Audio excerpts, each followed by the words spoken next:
परमेश्वर पिता का धन्यवाद करते हैं आज के दिन के लिए, उसकी करुणा, उसकी दया के लिए। उसकी महाकरुणा और दया का फल है कि आज के दिन को उसने हमें दिखाया है। उसकी कृपा, धीरज, सहनशीलता रूपी धन के कारण से हम आज के दिन को देख पाए हैं और इस कारण से अपने जीवित परमेश्वर का हम धन्यवाद करते हैं। धन्यवाद करेंगे आज के दिन में, उसकी महिमा करेंगे, उसके चरणों में बैठकर अपने जीवित परमेश्वर की आराधना करेंगे ताकि वो परमेश्वर हम में से हर एक से प्रसन्न हो और उसकी इच्छाओं को अपने जीवन में हम देखें, अपने जीवन को जांचें कि हम कहाँ पर हैं उसकी दृष्टि में। और इस कारण से आज के दिन के लिए हम परमेश्वर के पवित्र वचन की ओर ध्यान लगाएंगे जो पाए जाते हैं कुरिन्थी 9वां अध्याय, उसका चैप्टर 9:24 इस प्रकार से लिखा, दौड़ में तो दौड़ते सभी हैं परंतु इनाम एक ही ले जाता है। तुम वैसे ही दौड़ो कि जीतो। हर एक पहलवान सब प्रकार का संयम करता है। वे तो एक मुरझाने वाले मुकुट को पाने के लिए ये सब करते हैं, परंतु हम तो उस मुकुट के लिए करते हैं जो मुरझाने का नहीं। इसलिए मैं तो इसी रीति से दौड़ता हूँ परंतु लक्ष्यहीन नहीं। मैं भी इसी रीति से मुक्कों से लड़ता हूँ परंतु उसके समान नहीं जो हवा पीटता हुआ लड़ता है, परंतु मैं अपनी देह को मारता, कुटता और वश में लाता हूँ। ऐसा न हो कि औरों को प्रचार करके मैं आप ही किसी रीति से निकम्मा ठहरूं। परमेश्वर आज के दिन में इन वचनों के द्वारा हम में से हर एक की सहायता करेंगे, इसलिए हम उस परमेश्वर का धन्यवाद करते हैं। मैं आप सबों का भी धन्यवाद करता हूं जो आज के दिन में मेरे साथ ऑनलाइन जुड़ते हैं। प्रभु आप लोगों को आशीषित करें, आप सबों को जय मसीह की। आइए प्रार्थना करेंगे। प्रेमी परमेश्वर पिता, हम आपका धन्यवाद करते हैं आपके पवित्र वचन के लिए, जिसके द्वारा आप अपने लोगों को लगातार अपनी पवित्र इच्छाओं से अवगत कराते ही चले जा रहे हैं और ये अनुग्रह दे रहे हैं कि हम अपने अपने जीवनों को और भी जांचते जा रहे हैं और आपकी इच्छा के अनुसार आगे बढ़ते भी जा रहे हैं। इसके लिए हम धन्यवाद करते हैं। आज के दिन में भी प्रभु जी हम आपकी सहायता, आपकी अगुवाई पवित्र आत्मा के द्वारा हम चाहते हैं, ताकि पवित्र आत्मा की उपस्थिति में हम बैठकर आपके पवित्र वचन को सुनें, समझें और उसके अनुसार अपने जीवनों को जांचें और अपने जीवन को और भी समर्पित करें। इसलिए आज के दिन में मैं अपने आप को, अपने प्रियों को आपके हाथों में सौंप देता हूँ और वैसे ही जो महिमा के गीत गाते हैं उसमें भी आपकी सहायता, अगुवाई मिलने पाए। प्रार्थना प्रभु यीशु के नाम में मांगते हैं, सुनिए, ग्रहण कीजिए। आमीन। आइए परमेश्वर की महिमा में गीतों को गाएंगे।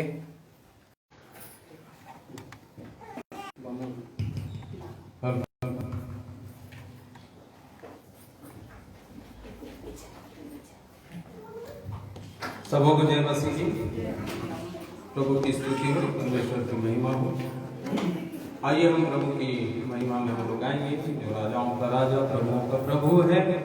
हम उसकी महिमा के लिए हमारे स्तुति के गीत में से राजाओं का राजा है तो प्रभुओं का प्रभु, इस गीत को है।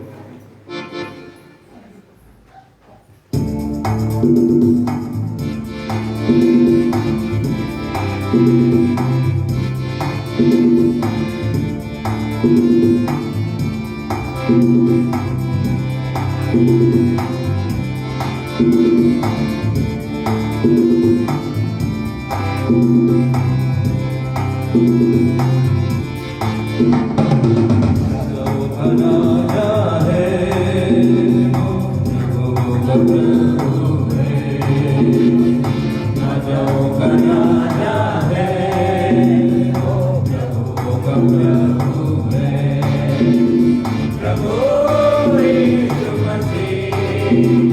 प्रभु यीशु मसीह, प्रभु यीशु मसीह, प्रभु यीशु मसीह, राजाओं का राजा है,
बहन त्रिवेणी के द्वारा से प्रभु की महिमा का गीत को सुनेंगे।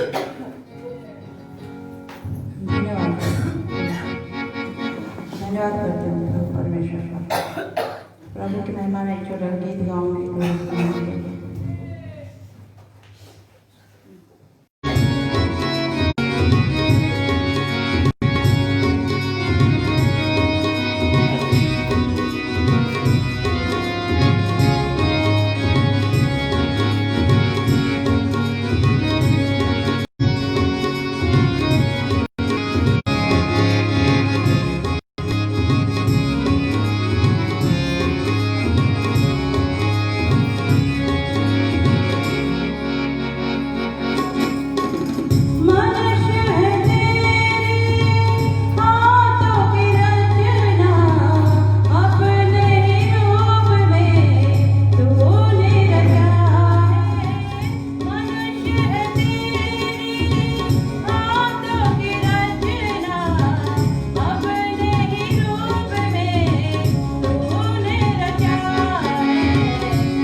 और परमेश्वर का धन्यवाद करते हैं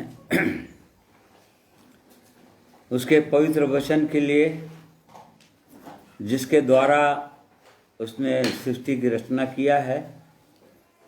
और आज भी वो अपने लोगों से अपने पवित्र वचनों के द्वारा बात करना चाहते हैं, क्योंकि वो ऐसा परमेश्वर है जो प्रतिदिन बात करते हैं।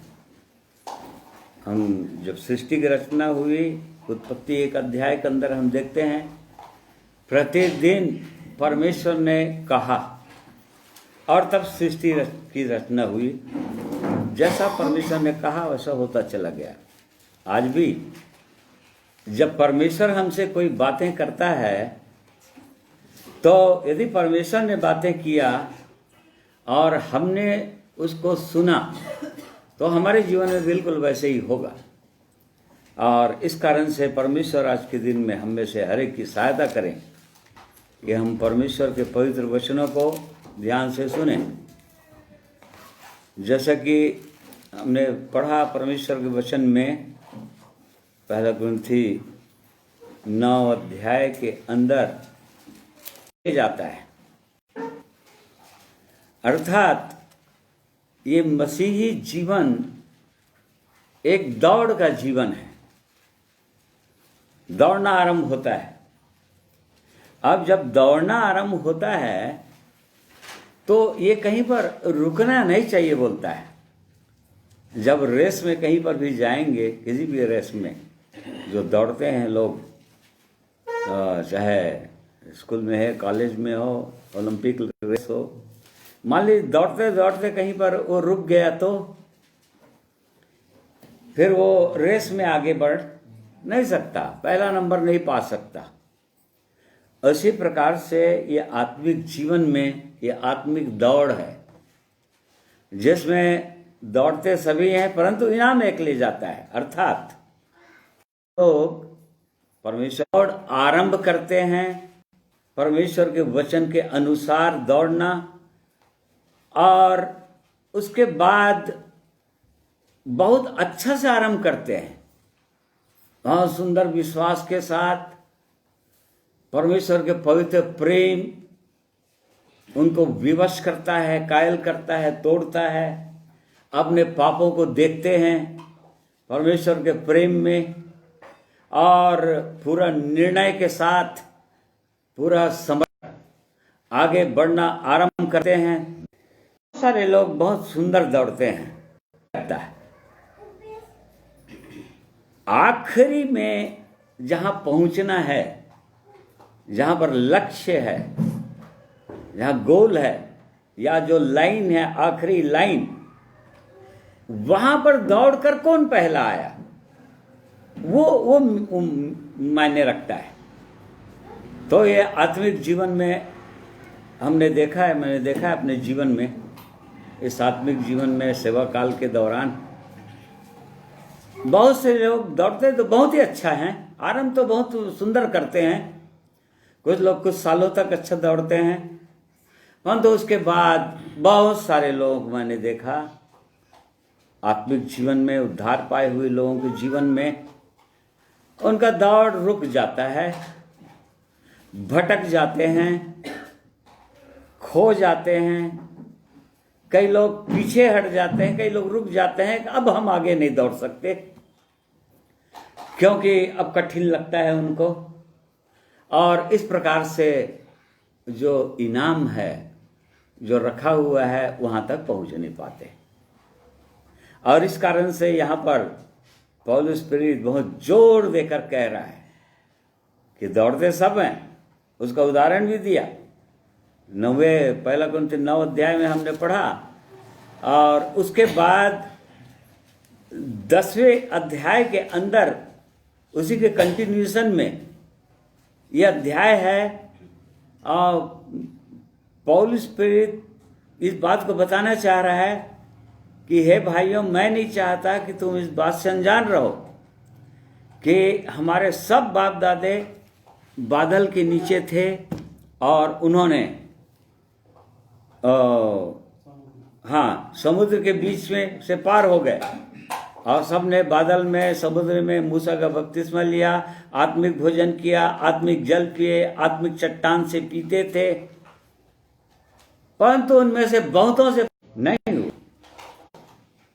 मेमने के लहू से वो लोग शुद्ध हुए, छुड़ाए गए गुलामी से, फिरौन राजा की गुलामी से, मिस्र देश की गुलामी से छुड़ाए गए, लाल समुद्र पार कराए गए। उसके बाद दिन में बादल की खंभा और रात में अग्नि के ज्वाला, जो पवित्र आत्मा का बपतिस्मा को दिखाता है, उसके द्वारा उनकी अगुवाई होती थी। परमेश्वर जो है हर सुबह भोर को मन्ना से उनको, उत्तम रोटी से उनको तृप्त करता था और चट्टान फाड़ के पानी पिलाता था। वो लोग प्रतिदिन कर्मों को कैसे परमेश्वर अद्भुत रीति से खारे पानी को, कड़वे पानी को मीठा कर देता है, कैसे जंगल में, मरुस्थल में, जहां पर एक बूंद पानी मिल नहीं सकता, वहां पर वो चट्टान को फाड़कर पानी पिलाता है, और उतना ही नहीं, वो मांस भी खिलाता है। वो सब आश्चर्य का हम लोग देख रहे थे अपने जीवन में। वो लोग, उनमें से बहुत सारे लोग अपनी दौड़ को पूरा नहीं कर पाए। देखिए, उसी को एक पौलुस प्रेरित लिख रहा है, पवित्र आत्मा कंटिन्यू रहा है, ये हमारे दृष्टांत ठहरे, और इसी कारण से इनाम एक ही ले जाता है। कहने का मतलब ये बिल्कुल नहीं है कि इतने लोग हैं, मान लीजिए 100 लोग हैं तो 100 में तो एक ही जन इनाम पाएगा, फिर हमारा दौड़ना बेकार है। ऐसा निराश नहीं होना, इसका यहाँ पर ये मतलब नहीं है। 100 के 100 लोग इनाम प्राप्त कर सकते हैं, 100 के 100 लोग प्रथम स्थान प्राप्त कर सकते हैं, उस जीवन को, महिमा को प्राप्त कर सकते हैं। परंतु कब? जब नियम से दौड़ेंगे तब, नियम से दौड़ेंगे तब, नहीं तो नहीं। दूसरा अध्याय के अंदर पौलुस पे ये बता रहा था तीमुथियुस को, बहुत से लोग अखाड़े में लड़ते तो हैं, परंतु यदि नियम से कोई ना लड़े तो इनाम नहीं पाएगा, वो इनाम नहीं पाया। पुराने नियम के अंदर यिर्मयाह की पुस्तक 8वां अध्याय, उसका देखिए 6वां पद देखिए, बुक ऑफ जर्माया 8, 6 and 7। मैंने ध्यान देकर सुना, परंतु ये ठीक नहीं बोलते। इनमें से किसी ने अपनी बुराई से पछताकर नहीं कहा, हाय मैंने यह क्या किया है। जैसे घोड़ा लड़ाई में वेग से दौड़ता है, वैसे ही इनमें से हर एक जन अपनी ही दौड़ में दौड़ता है। आकाश में लगलग भी अपने नियत समयों को जानता है, और पंडुकी, सुपाबेनी और सारस भी अपने आने का समय रखते हैं, परंतु मेरी प्रजा यहोवा का नियम नहीं जानती। ये देखिए, यहाँ पर परमेश्वर अपने नबी के द्वारा अपने ही लोगों को, उसका हेडिंग क्या है उसी का पैरा, पाप और दंड। देखिए, वो परमेश्वर अपने लोगों को अपने नबियों के द्वारा लगातार इन बातों को चिताते रहते थे। ये लोग जिस प्रकार से घोड़ा अपनी दौड़ को दौड़ता है बड़े तेज के साथ, उसमें कोई लगाम नहीं है, वो जिधर चाहे उधर दौड़ सकता है, वैसे ही अपने लोगों के विषय में परमेश्वर बोल रहा है, मेरे लोग ऐसे दौड़ते हैं। आकाश में लगलग पक्षी भी, सुपाबेनी भी, वो नियम जानते हैं परमेश्वर के, वापस लौटने के नियम जानते हैं, कब बाहर जाना है, कब उड़ना है, कब भोजन के लिए जाना है, और कब अपने घोंसले में फिर से आना है। परंतु यहाँ पर परमेश्वर के लोगों के विषय में कह रहा है, परंतु मेरी प्रजा वो नियम नहीं जानते कि कैसे दौड़ना है। वो लोग ऐसे दौड़ते हैं। यहाँ पर हमने पढ़ा कि बेठिकाने नहीं दौड़ना है, लक्ष्यहीन नहीं दौड़ना है। हमारे पास लक्ष्य है, हमारे पास एम है, परमेश्वर ने पहले ही दे दिया है, और एम वो स्वयं, वो परमेश्वर है, प्रभु यीशु है, वो महिमा है, अनंत महिमा है। वहां तक एक विश्वासी को दौड़ने की आवश्यकता है, दौड़ने की आवश्यकता है, तभी इनाम पाएंगे, तभी वहां तक जाएंगे। नहीं तो यहाँ पर पहले 10 अध्याय के अंदर बहुत से लोग दौड़े, बहुत से लोग निकले, परंतु जंगल में ढेर हो गए, आगे बढ़े नहीं। और अभी नए नियम के विश्वासियों के लिए ये लोग हमारे लिए दृष्टांत ठहर गए। मतलब बिल्कुल वैसे ही होगा, अभी भी वैसा ही होता है। यदि नियम से नहीं दौड़ेंगे, नियम के अनुसार नहीं चलेंगे, तो बिल्कुल वैसे ही होगा। तो हमको बिल्कुल वैसे ही दौड़ने की आवश्यकता है। मैं बेठिकाने नहीं दौड़ता, दौड़ो ऐसे कि इनाम पाओ, हमको वैसे ही दौड़ना है। इब्रानी 12 अध्याय उसका देखिए दूसरा पद देखिए वाला। इस कारण जबकि गवाहों का ऐसा बड़ा बादल हमको घेरे हुए है, तो आओ हम हर एक रोकने वाली वस्तु और उलझाने वाले पाप को दूर करके वह दौड़ जिसमें हमें दौड़ना है, धीरज से दौड़ें। हाँ, और विश्वास, हाँ, और विश्वास के कर्ता और सिद्ध करने वाले यीशु की ओर ताकते रहें, जिसने उस आनंद के लिए जो उसके आगे धरा था, लज्जा की कुछ चिंता न करके क्रूस का दुख सहा और परमेश्वर के सिंहासन की दाहिनी ओर जा बैठा। हाँ, देखिए इंग्लिश बाइबल में और अच्छा से क्लियर करता है, उसको ताकते रहें। या यहाँ पर ऐसा लिखा है, looking unto Jesus the author and finisher of our faith, अर्थात हमारे सिद्ध करने वाले यीशु की ओर देखते हुए दौड़े, बड़े धीरज से दौड़े, हर एक रोकने वाले, उलझाने वाले पापों को हटाते हुए अपने जीवन से बड़े धीरज के साथ अपने यीशु को देखते हुए करना है। क्योंकि हमारे विश्वास हमारे अंदर जो उत्पन्न किया वो स्वयं वो परमेश्वर है, और आगे वहां तक हमको लक्ष्य तक पहुंचाने वाला भी वही है। इस कारण से हमको उसको देखना है। क्यों? क्योंकि वो उसने भी जैसा आरंभ किया वैसे वो पहुंच गए, और इस कारण से उसको हमको देखने की आवश्यकता है, हमको देखना चाहिए उसके विषय में। इसलिए वो प्रभु यीशु को देखते हुए हमको जाना है, और जब प्रभु यीशु को देखते हुए जाना है तो प्रभु यीशु के जीवन को देखते हुए जाना है कि प्रभु यीशु कैसे वो चले, वो कैसे व्यवहार किए लोगों के साथ, फरीसियों के साथ कैसा व्यवहार किए, और सामान्य व्यवहार किए, और से व्यवहार किए। ये अलग अलग उनका व्यवहार था प्रभु यीशु का। और कभी भी पापों में डूबे हुए लोगों को कभी भी दंड की घोषणा नहीं किए, या उन पर दोष उन्होंने कभी भी नहीं लगाया।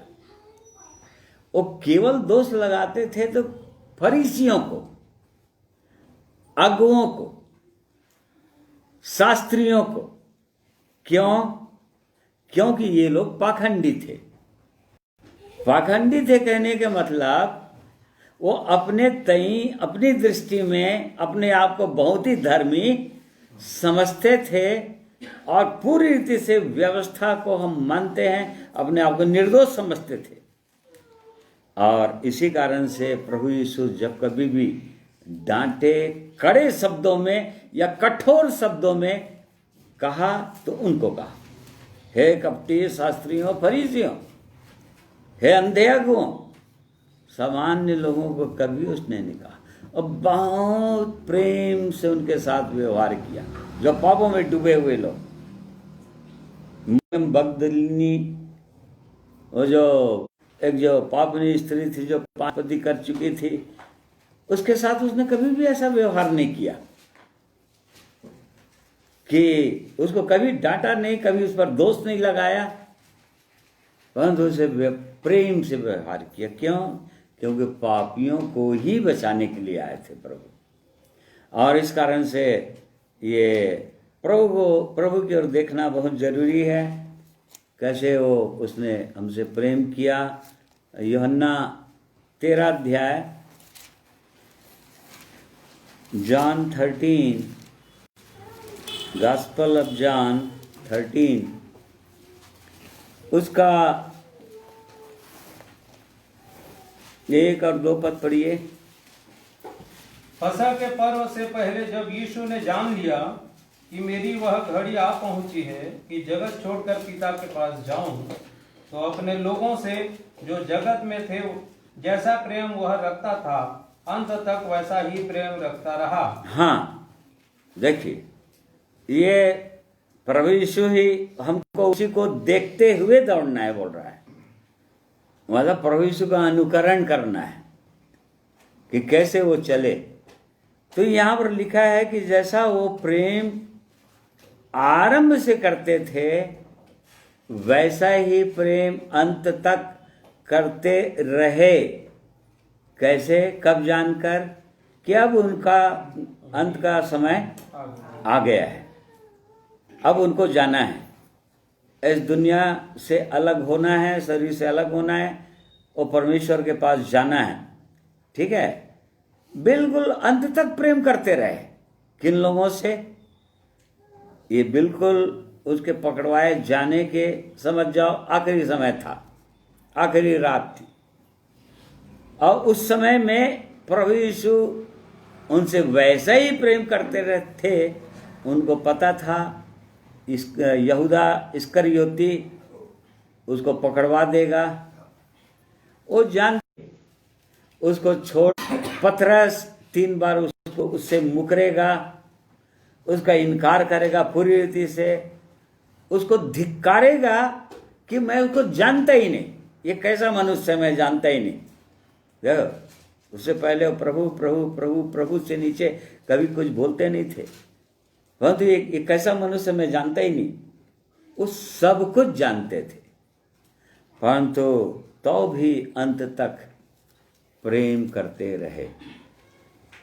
ये और उसने कहा, दूसरा पद, जब शैतान शमौन के यहूदा इस्करियोती के मन में यह डाल चुका था, तो भोजन के समय यीशु ने यह जानकर कि पिता ने सब कुछ मेरे हाथ में कर दिया है और मैं परमेश्वर के पास से आया हूं और परमेश्वर के पास जाता हूं, भोजन यहाँ पर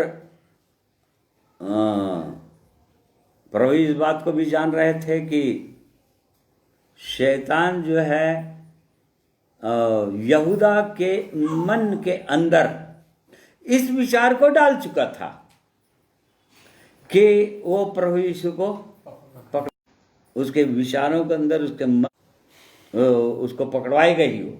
ठीक है, और ऐसे जब जान कर भी अब उसने वो कार्य किया,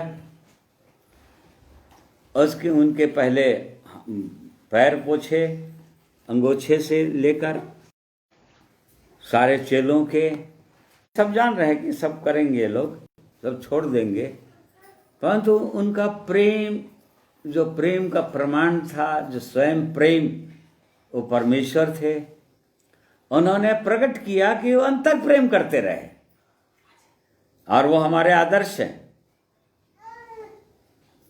हमको भी वैसे ही प्रेम करना है। क्यों प्रेम करते रहे? क्योंकि अंत तक अपने पिता से वो प्रेम करते रहे, पिता के साथ उनका संबंध बिल्कुल, और इस कारण से वो वैसे ही प्रेम करते रहे अंत तक। ये सब जान गए कि उनके मन में आ गया, समा गया शैतान। फिर उसके बाद इसी का 27 को पढ़िए, 27 पद को। टुकड़ा लेते ही शैतान उसमें समा गया। तब यीशु ने उससे कहा, जो तू करता है तुरंत कर। देखिए, जैसे प्रभु यीशु ने रोटी दिया उसको दाखरस में डुबाकर, और जैसे ही उसने लिया, शैतान अब उसके अंदर समा गया।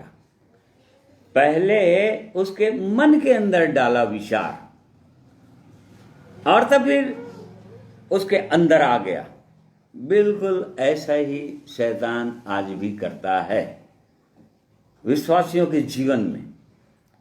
सबसे पहले वो मनुष्य के मन के अंदर, विचारों के अंदर ऐसे बुरी बातों को, अपनी विचारधारा को, अपनी बातों को डालता है एक विश्वासी के अंदर। अब उसी समय यदि यहूदा को समझ में आ जाता कि शैतान मेरे अंदर ऐसे विचारों को डाल रहा है, तो रुक जाता, वो रुक सकता था, पकड़वाने से रुक सकता था। ऐसे ही परमेश्वर के लोगों के अंदर शैतान पहले विचारों में डालता है, मन के अंदर डालता है, ऐसे करना है, ऐसे करना है, ऐसे झूठ बोलना है, ऐसे लालच करना है, या कोई भी बुरा विचार वो शैतान लाता है पहले मनुष्य के मन के अंदर। ठीक है, अब मान लीजिए नहीं रुके, उसको चेक नहीं किए, तो फिर अब उसके बाद धीरे से वो अंदर प्रवेश कर जाता है।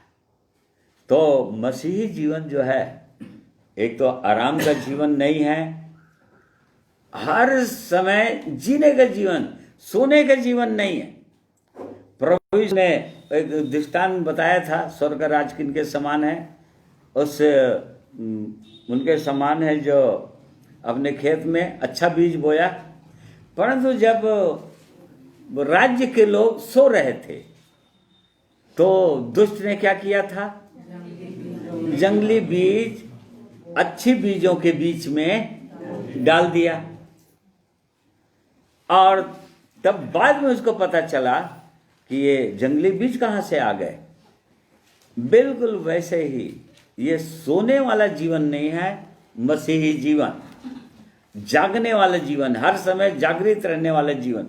जागृत रहने वाला जीवन कहने का मतलब ये शरीर में तो हमको सोना ही है, 8 घंटे तो सोने की आवश्यकता है शरीर में, परंतु हमारा मन, हमारे हृदय हर समय जागते रहना चाहिए। जैसे कि श्रेष्ठ गीत 5वें अध्याय में हम पढ़ते हैं, जो वो परमेश्वर ने कहा कि मैं सोती थी परंतु मेरा मन जागता था, सुन मेरा प्रेमी। देखो, वो सो रही थी परंतु उसके बाद भी उसका मन जाग रहा था। प्रेमी बार बार खटखटा भी रहा है, परंतु उसके बाद ढिठाई के कारण या आलस्य के कारण वो नहीं उठी, द्वार को नहीं खोली। तो ऐसे ही ये जीवन जो है आराम करने का जीवन नहीं है। मसीह जीवन जो है सोने का जीवन नहीं है, हर समय जागृत रहने का जीवन है। कब दुष्ट जो है, कौन सी कड़वी बीज किसके द्वारा, ठीक है, किसी के द्वारा भी ला सकता है।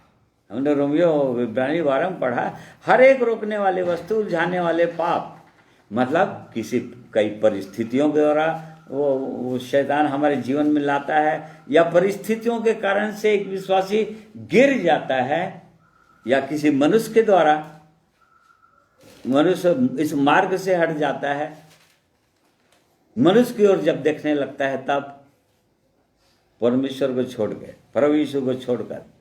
तो इस बात को हर समय हमको जांचने की आवश्यकता है। ये नियम है दौड़ने का, उस दौड़ में जो धीरज के साथ दौड़ना है, प्रभु यीशु को और देखते हुए दौड़ना है कि वो कैसे दौड़ा। जैसे कि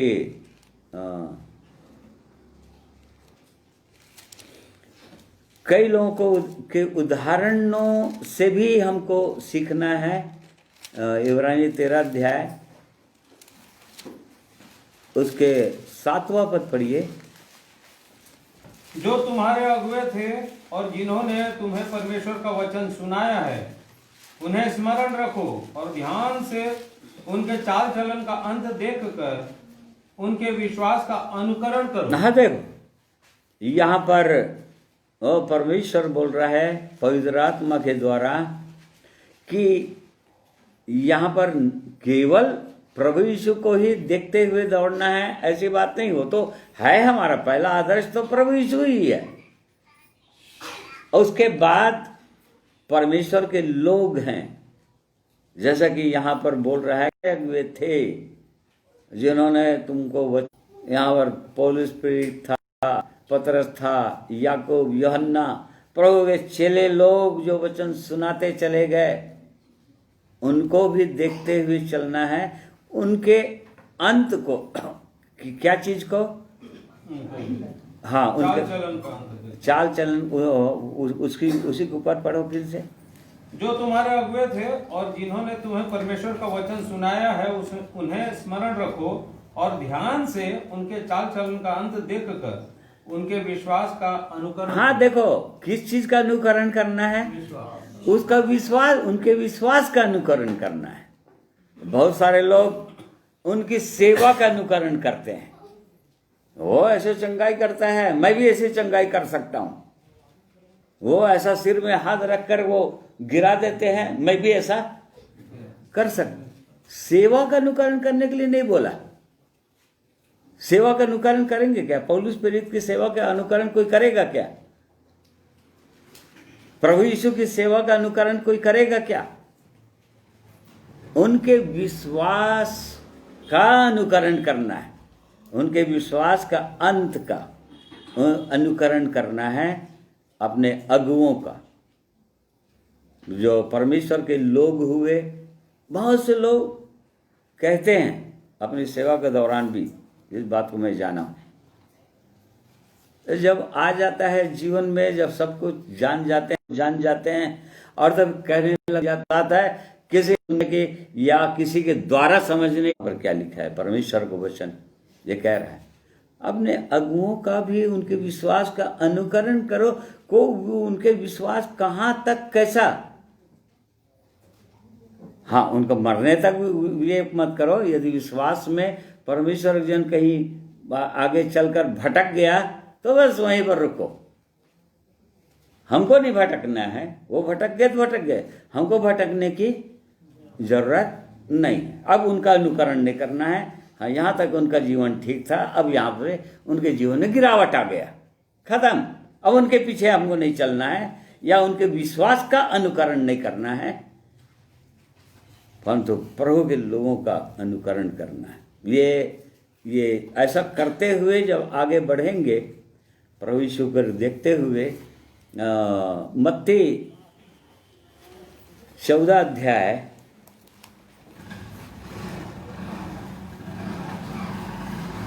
उसका 30 पद पढ़िए वाला। 30, हाँ, मैथ्यू 14:30। पर हवा को देखकर डर गया और जब डूबने लगा तो चिल्लाकर कहा, हे प्रभु मुझे बचा। हाँ देखिए, यहाँ पर पतरस के विषय में लिखा है, जब प्रभु यीशु झील में पानी में चलते हुए चले आ रहे थे और चेले लोग नाव में थे, तो प्रभु को देखकर वो पहचान नहीं पा रहे थे दूर से, और इस कारण से ऊपर में लिखा है कि भूत समझ रहे थे। और तब जब से प्रभु यीशु, जैसे इनके अंदर में विचार आया कि भूत तो नहीं है कहीं, प्रभु यीशु ने कहा मैं हूं। और तब पतरस ने कहा, हे प्रभु यदि आप ही हो तो मुझको भी चलने की आज्ञा दीजिए कि मैं भी पानी में चलना चाहता हूं।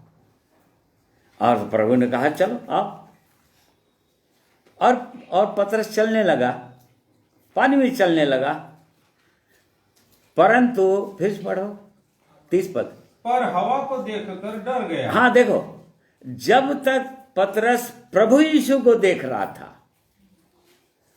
उसकी दृष्टि जब तक प्रभु यीशु की ओर थी, प्रभु यीशु के चेहरे को देखते हुए, उसको देखते हुए जब तक चला आ रहा था, वो पानी में चलता चला जा रहा था। सोच लीजिए, पानी में चलना एक तो असंभव है मनुष्य के लिए। पानी हमेशा क्या करेगा, उसको डुबा देगा। परंतु वहां पर वो जय पा गया, गुरुत्वाकर्षण फोर्स पर भी वो जय पा गया और पानी में चलने लगा। परंतु यहां पर लिखा है, जैसे ही आंधी और तूफान को देखने लगा, मतलब अपनी दृष्टि प्रभु की चेहरे की ओर, प्रभु की ओर से दाएं और बाएं किया, तो दाएं और बायां झील का तो नियम ही, झील में तो ऐसे ही होता है। झील के अंदर तो लहरें इतनी ऊंचे ऊंचे उठते रहते हैं। समुद्र में देखे कैसे कैसे पानी उठते रहता है। जैसे उधर उधर देखने लगा तो क्या लिखा है, डर गया। पहले क्या हो गया, डर गया। देखो झील को देखकर भी डर जाता है, और जैसे ही डर गया डूबने लगा। ठीक है, पूरा डूब नहीं गया परंतु तो डूबने लगा। मतलब डर जो है इतना खतरनाक पाप है, परमेश्वर के वचन के में हम देख रहे हैं। यहाँ पर डर आया मनुष्य के जीवन में, चाहे किसी मनुष्य का डर हो, चाहे कोई परिस्थितियों का डर हो कि प्रभु यीशु के पीछे चलने से मेरा ऐसा होगा, ऐसा होगा, मेरे परिवार, मेरे बाल बच्चे ऐसे हो जाएंगे, फिर कैसे होगा, घर से निकाल देंगे, समाज से निकाल देंगे। डर। और कभी भी प्रभु यीशु के पीछे उस दौड़ में दौड़ और निशाने की ओर दौड़ नहीं सका। तो यहां पर लिखा है डूबने लगा। देखो, और जब डूबने लगा तो क्या किया उसने, चिल्ला कर कहा, हाँ, प्रभु मुझे बचा। देखो पूरा डूबा नहीं है वो, परंतु जैसे ही डूबने लगा, मतलब थोड़ा सा पांव पानी के नीचे गया होगा, थोड़ा ही सा गया होगा, और उसने तुरंत प्रभु को चिल्लाया, पुकारा उसको, प्रभु मुझको बचा। और पूरे डूबते तक इंतजार नहीं किया। आज के विश्वासी लोगों को, बहुत सारे लोगों के जीवन हम देखते हैं, अब पूरा तब तक नहीं पुकारते प्रभु को जब तक पूरी रीति से डूब नहीं जाते, या पूरी रीति से गिर नहीं जाते पापों में, बैक नहीं हो जाते पूरी रीति से, और तब पुकारना चाहते हैं। कई लोग पुकारते भी नहीं। तो यहाँ पर ये बहुत सुंदर पद है कि जैसे ही डूबने लगता है, हमारे जीवन में कुछ भी समस्याएं नहीं आएंगी, ऐसा नहीं है। बहुत बार हमारे जीवन में भय आ जाता है, परिस्थितियों को देखकर, आंधी और तूफान को देखकर हमको ऐसा लगता है कि कैसे होगा। ये होता है, जाते हैं। पर डरपोकों, देख लीजिए, आज लोग परिस्थितियों से डरते हैं, आंधी तूफान से डरते हैं। वो हवा को देखकर डर गया। आज लोग हवा को देखकर डर जाते हैं, कहीं कौन से हवा से कौन सा वायरस किसके अंदर चला जाएगा। ठीक है कि नहीं? आज डरे हुए हैं लोग पूरी रीति से, इतने भयभीत हैं आज लोग, डर गए। पतरस भी डर गया, और डर गया तो फिर डूबने लगा। फिर दूसरा सुंदर पद है 31 पद में, यीशु ने तुरंत हाथ बढ़ाकर उसे थाम लिया। देखिए ये अद्भुत वचन है। प्रभु पता नहीं कितने दूर में चलते रहे होंगे, पतरस कितना दूर में रहा होगा, नाव से उतरकर वो पानी में चलने लगा होगा, और देखते देखते थोड़ा दूर तक चला होगा। उसके बाद आंधी और तूफान को देखा होगा, और उसके बाद डूबने लगा होगा। जैसे ही उसने आवाज दिया, पुकारा, हे प्रभु मुझको बचा ले। क्या सुंदर पद है। क्या कहा? यीशु ने तुरंत हाथ बढ़ाकर उसे देखो, थाम लिया। यीशु ने तुरंत, मतलब प्रभु यीशु जरा भी एक सेकंड भी देरी हो। ऐसा हमारा परमेश्वर है, ऐसा प्रभु है। बस पुकारने की जरूरत है, और तुरंत अपना हाथ बढ़ा दिया, उसके हाथ को थाम लिया। नहीं थामा होता तो डूब जाता। प्रभु किया, ठीक है, और डूबने देता हूं, नहीं। हमारा प्रभु यीशु बहुत प्रेमी प्रभु हैं। बस जब भी एक विश्वासी प्रभु को पुकारते हैं, जब जीवन में कहीं पर भी अशांति आ जाती है, निराशा आ जाती है, जीवन में आनंद चला जाता है, कहीं पता नहीं चलता वो आनंद कहाँ चला गया जीवन से, भारी भारी लगने लगता है और चिंताएं आने लगती है, इंतजार मत कीजिए। ओ प्रभु की ओर देखिए, प्रभु मुझको बचा लीजिए। कुछ तो हो गया है प्रभु मेरे जीवन में, डर आ गया है मेरे जीवन में, और तभी तुरंत हाथ बढ़ाएगा वो प्रभु और थाम लेगा। ऐसा प्रभु है वो। तो ये सुंदर ये पद हैं, कैसे हमको दौड़ना है, मतलब प्रभु यीशु को देखते हुए दौड़ना है ना। उसको देखते हुए दौड़ेंगे तो बिल्कुल हम भी वैसे दौड़ेंगे। उसके विषय में लिखा है, उसने लज्जा की कोई चिंता क्यों? क्योंकि उसके आगे वो महिमा को देख रहा था। वो लज्जा को नहीं देख रहा था, वो आंधी और तूफान को नहीं देख रहा था, वो कितने कोड़े मुझको मारेंगे उसको नहीं देख रहा था। वो लोग उसके मुंह पर थूकेंगे, उसको गालियां देंगे, ये नहीं देख रहा था। वो देख क्या रहा था? उस महिमा को देख रहा था। वो मुझको ठट्ठों में उड़ाएंगे, उसको मालूम था। ये तो प्रभु यीशु को ये सब कुछ पता था। ये तो उसको ठट्ठों में उड़ाएंगे, परंतु चूंकि उस महिमा को देख रहा था, उस लक्ष्य को देख रहा था, इस कारण से उसने लज्जा की कोई चिंता, दुख उठा लिया।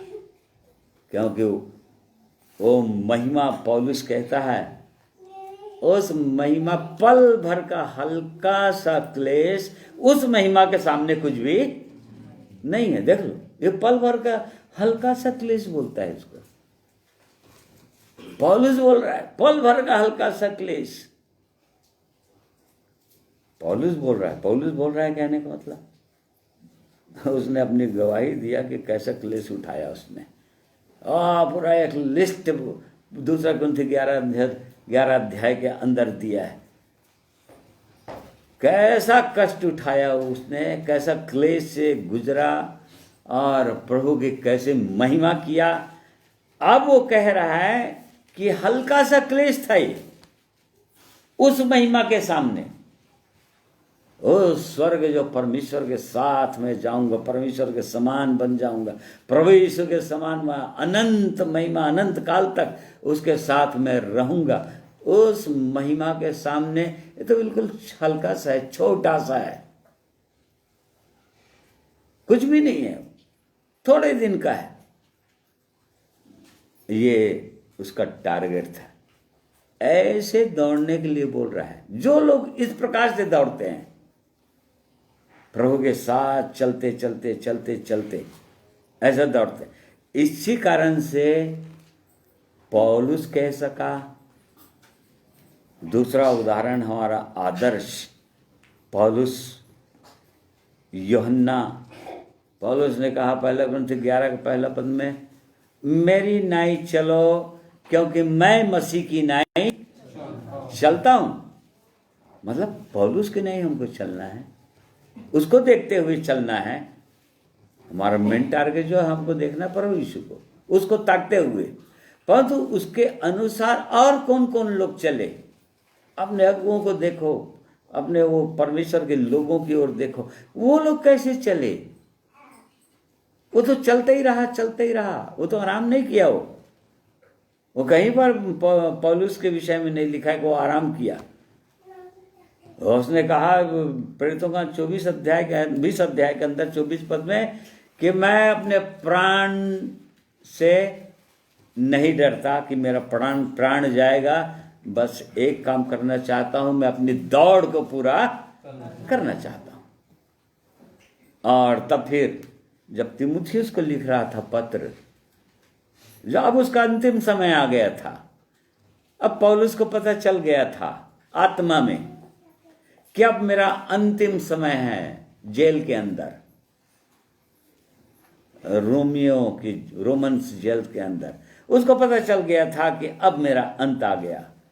और तब उसने क्या कहा, 2 तीमुथियुस 4 अध्याय उसका 7वां पद पढ़ो।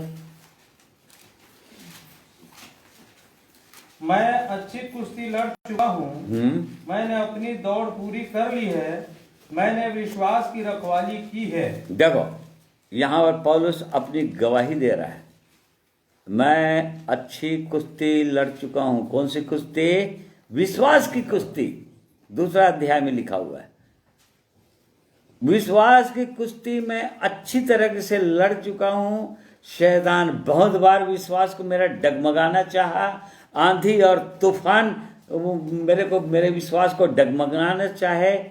कई बार जहाज टूट गया, जिस जहाज से मैं जा रहा था, आंधी और तूफान, परंतु मैंने अच्छी कुश्ती लड़ा। ये बोल रहा है, मैंने विश्वास की रखवाली किया। मतलब विश्वास को जाने नहीं दिया। वचन लिखा है विश्वास को थाम के रखना, अपने हाथों से जाने नहीं देना। मैंने रखवाली किया। वो बोल रहा है मैंने अपनी दौड़ पूरा कर लिया। देख लो, फिलिपियों के कलीसिया को उसने कहा था, मैं दौड़ता चला जा रहा हूं निशाने की ओर।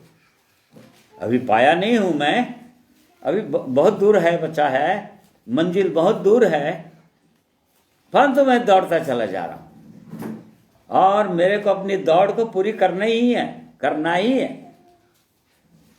बीच में कहीं पर भी रुकना नहीं है और अच्छी दौड़ दौड़ना है। वो दौड़ जिससे मुझको इनाम मिले। मतलब पहला हूं, वो उस लाइन को मैं पाऊं, वहां तक पहुंचूं, ये दौड़ है ये। और हमको अपने जीवन में जांचना चाहिए, एक विश्वासी को अपने अपने जीवनों में जांचना चाहिए कि हम कैसी दौड़ दौड़ रहे हैं। पौलुस बोलता है मेरे मन के अंदर ये वचन आया, ऐसा वचन आया, तुम्हें वैसे करने लगा। और कभी इस वचन को खोला तो ये वचन ऐसा बोल रहा है, ऐसे मेरे अंदर ये विचार आया, ऐसे करने लगा। और कुछ किसी ने और कुछ कहा तो उसके अनुसार ऐसा करने, नहीं, बेठिकाने है वो, नियम के अनुसार नहीं। नियम के अनुसार हमारा प्रभु यीशु है आदर्श, उसके बाद पौलुस है, यूहन्ना है। यूहन्ना के विषय में लिखा है प्रकाशित वाक्य 1 अध्याय के अंदर, जब वो 90 और 95 वर्ष का हो चुका था, तब जैसे ही उस प्रभु का दर्शन किया उसने, तो क्या हो गया, उसके सामने गिर गया। देख लो, 95 वर्ष का हो चुका है, अभी भी प्रभु के चरणों में। वो यूहन्ना जो प्रभु यीशु जब शरीर में थे तो उसके सीने में वो आराम करता था। इतना घनिष्ठ संबंध था उसका भाई था वो। परंतु अभी इतने वर्षों के बाद भी जब प्रभु को देखा तो मुर्दा से उसके चरणों में गिर गया। सोच लीजिए, ऐसे जब एक व्यक्ति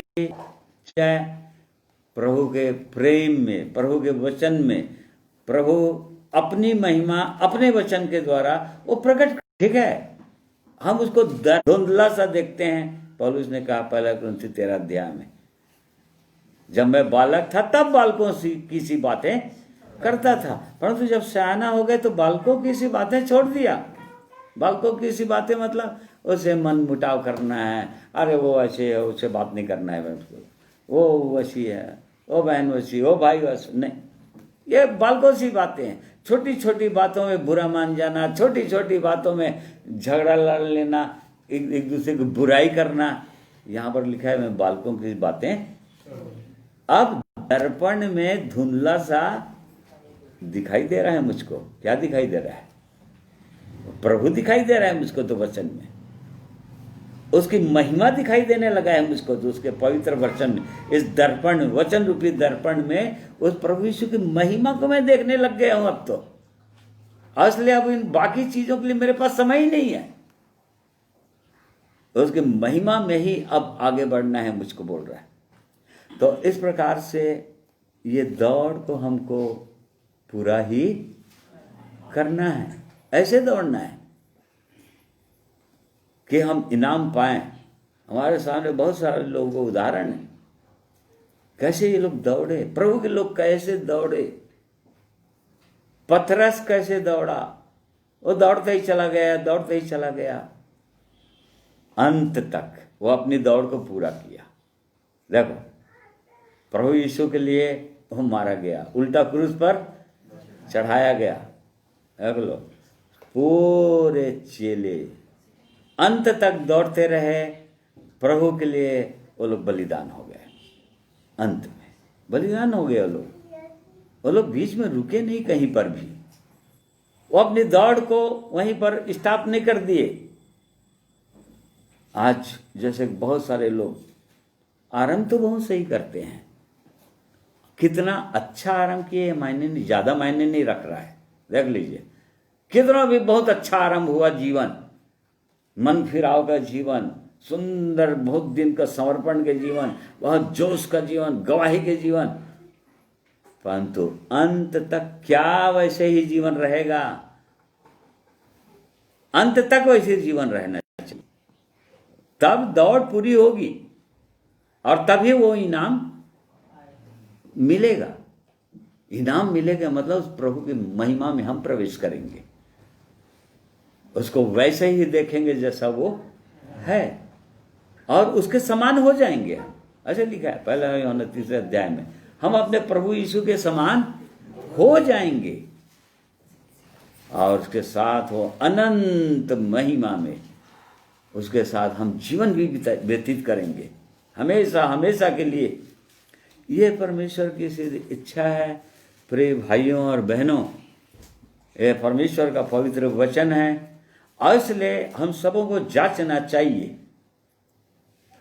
बिल्कुल हमारे साथ भी वैसे ही हुआ, हमारे साथ भी मेमने का लहू अर्थात प्रभु यीशु का लहू हमारे जीवन में आया, हमारे सारे पाप धुल गया, क्षमा किया प्रभु ने जैसे ही हमने अपने जीवन को सौंपा उसको, और बहुत सारी चीजों से अलग होने में परमेश्वर ने अपनी आत्मा की सामर्थ्य से हमारी सहायता किया कि बहुत सारी बातों से हम अलग हो गए, इस संसार की चीजों से, संसार की अभिलाषाओं से हमको अलग कर दिया और पवित्र आत्मा का अभिषेक, पवित्र आत्मा का जीवन उसने दिया। लगातार अपने पवित्र वचन रूपी रोटी से हमको तृप्त कर रहा है। हम उसके आश्चर्य कर्मों को अपने जीवन में देख रहे हैं कि प्रतिदिन वो हमारी कैसे सहायता कर रहा है, कैसे बचा कर रखा है अब तक रोग बीमारियों से, विपत्तियों से, मृत्यु से। ये उसकी महाकरुणा और दया का फल है, लिखा है कि हम मिट नहीं गए हैं, ये उसकी दया है, अमर है।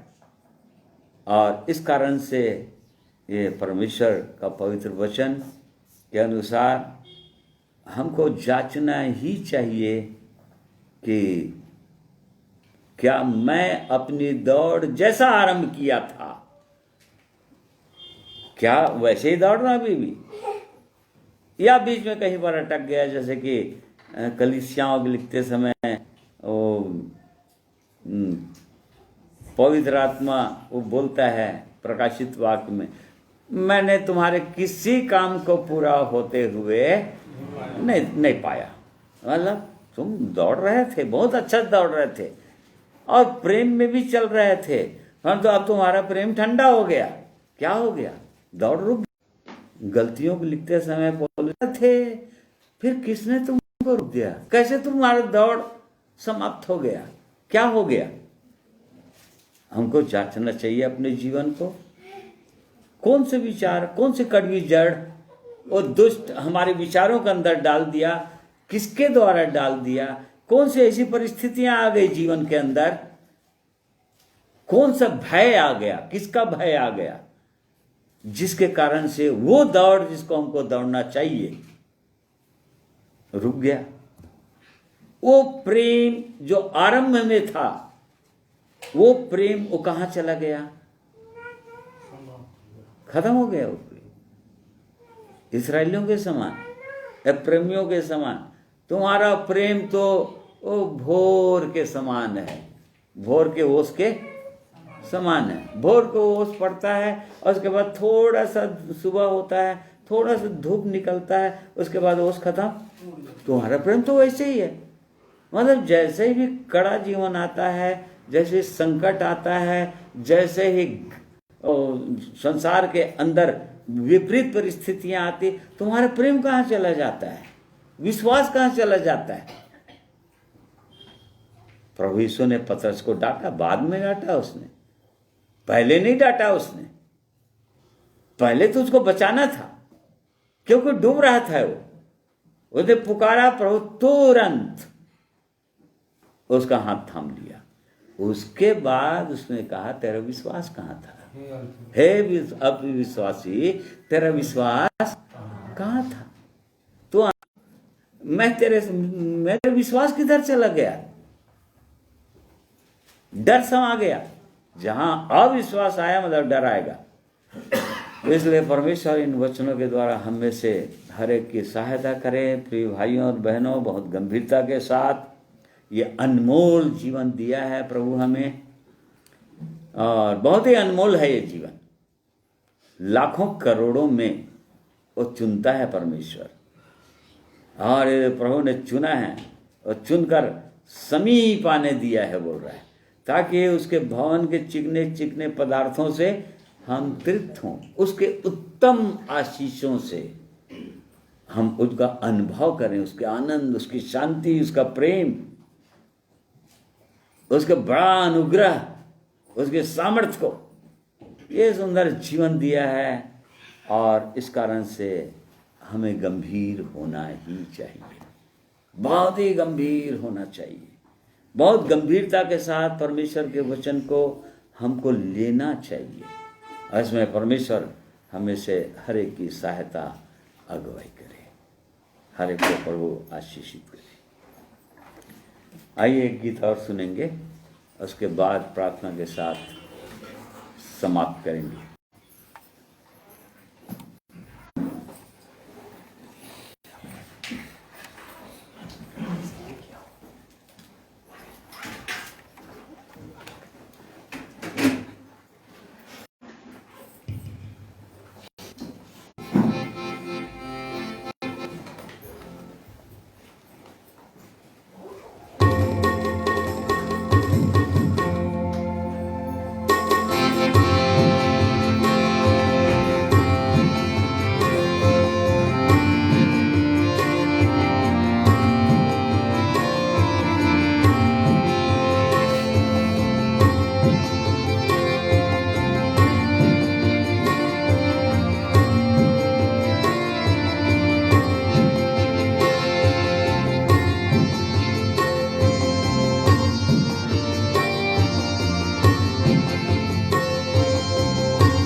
हम धन्यवाद करते हैं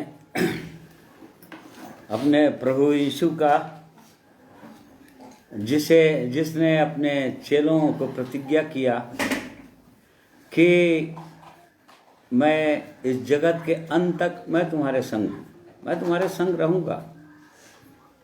जहाँ जहाँ तुम जाओगे मैं तुम्हारे साथ साथ चलूँगा। और इस कारण से ये वचन हमको बहुत ही हियाव देता है। सचमुच में हमारे लिए हियाव का विषय है, जहाँ पर डर एकदम समाप्त हो जाता है। जहाँ प्रभु यीशु यदि संग है हमारे, तो फिर हमको डरना किससे है। उसने अधिकार दिया अपने चेलों को, जाओ मैं तुम्हें अधिकार देता हूं, मेरा अधिकार को लेकर जाओ और मैं तुम्हारे संग संग रहूंगा, चाहे कैसी भी परिस्थितियां आ जाए जीवन में। और इसलिए प्रिय भाइयों और बहनों, सचमुच में वो हमारा अद्भुत परमेश्वर है, हमारे प्रभु है, हमारे स्वामी हैं, जिसने प्रतिज्ञा किया है और उसकी प्रतिज्ञा हाँ और आमीन के साथ है। और इसलिए हमें डरने की आवश्यकता नहीं।